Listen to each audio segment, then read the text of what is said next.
Shalom. Salam berjumpa kembali Bapak, Ibu, dan jemaat yang terkasih dalam Tuhan di dalam GKM Menyapa edisi hari ini.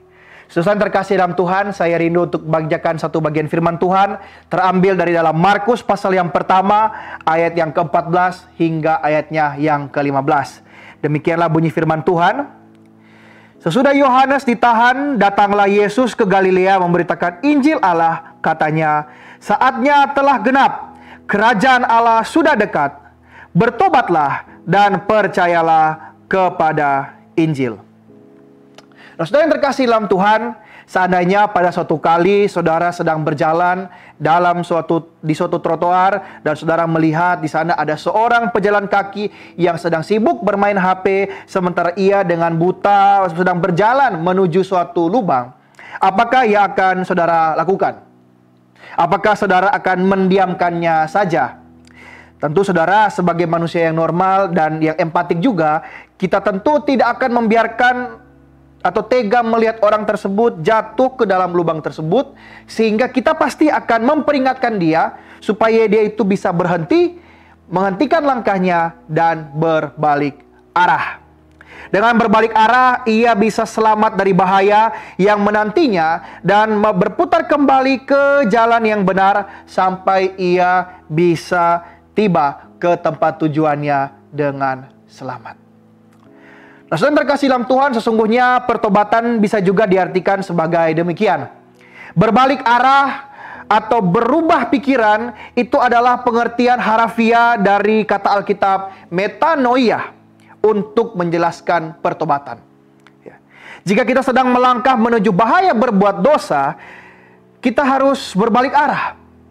Jika kita sedang berpikir untuk mengiyakan cobaan iblis untuk berbuat kejahatan, maka kita harus segera memutar balik arah pikiran kita dari si jahat kepada Kristus. Itulah pertobatan yang ia inginkan untuk semua orang lakukan pada waktu ia menyatakan dirinya sebagai Yesus Kristus, Allah yang menjadi manusia, datang ke dunia bagi setiap kita. Nah, saudara yang terkasih dalam Tuhan, sesungguhnya pertobatan bukan hanya bagi orang-orang yang belum percaya atau yang tidak pernah mengenal Kristus saja. Saudara, pertobatan juga adalah bagi setiap kita juga, orang-orang Kristen, orang-orang percaya. Berbalik arah dari yang jahat kepada yang baik, itu adalah kewajiban yang harus setiap kita orang percaya lakukan, hari demi hari, setiap waktu. Itu dikarenakan setiap kita yang meskipun sudah percaya dan telah ditebus oleh darah Yesus, tetaplah selagi masih terikat dalam tubuh natur kita yang berdosa ini, kita masih rawan untuk bisa kembali kepada cara hidup lama kita yang berdosa.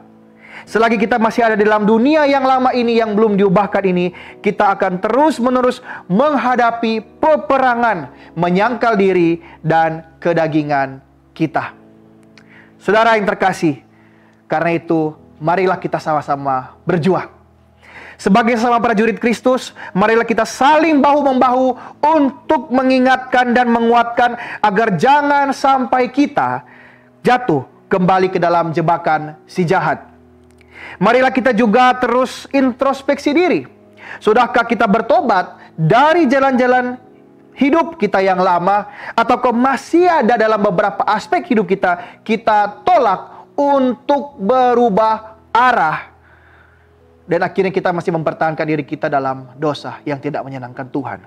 Saudara, marilah kita memasang sama-sama arah pandang hidup kita kepada Kristus saja, bukan yang lain. Kepada kayu salibnya yang penuh darah demi menanggung setiap dosa kita. Marilah kita mengejar kemuliaan yang hanya berasal daripadanya saja. Selamat merenungkan karya salib Kristus di masa-masa Minggu Sengsara ini. Selamat beraktivitas dan Tuhan Yesus menyertai saudara sekalian. Amin.